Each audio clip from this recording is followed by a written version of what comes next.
আসসালামু আলাইকুম গাইস, সবাই কেমন আছেন? আশা করি সবাই ভালো আছেন।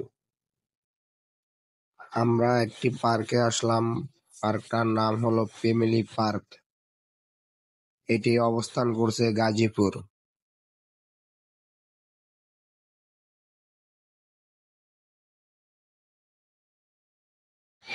পার্কটি অনেক সুন্দর, এমনকি সবাই নতুন করতেছে পার্ক, তার জন্য মনে করেন এই অবস্থা। গাছপালা সবাই লাগাইছে, নতুন ফুল গাছ লাগাইছে।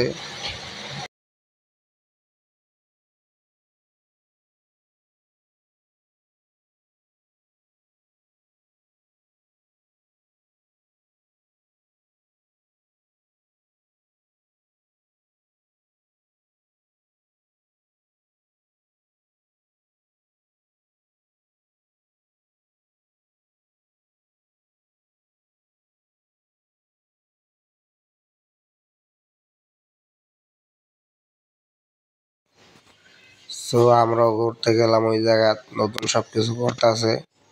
ঢোকার সময় আমাদের কোনো টিকিট লাগে না এখন বর্তমানে। যাইয়া মনে করেন অনেক কিছু উপভোগ করা যায়। তারপরে এরকম কি ভিতরে আরো আম গাছ আছে, আম গাছে কেউ আম খায় না। মনে করে আমরা যাই আম কুড়াইতেছিলাম, ঠিক আছে, পুরা গাছ ভরা পাকা আম, পাড়ার মতো কোনো মানুষ নাই, খাইবো কেডায় আর বুঝেন না।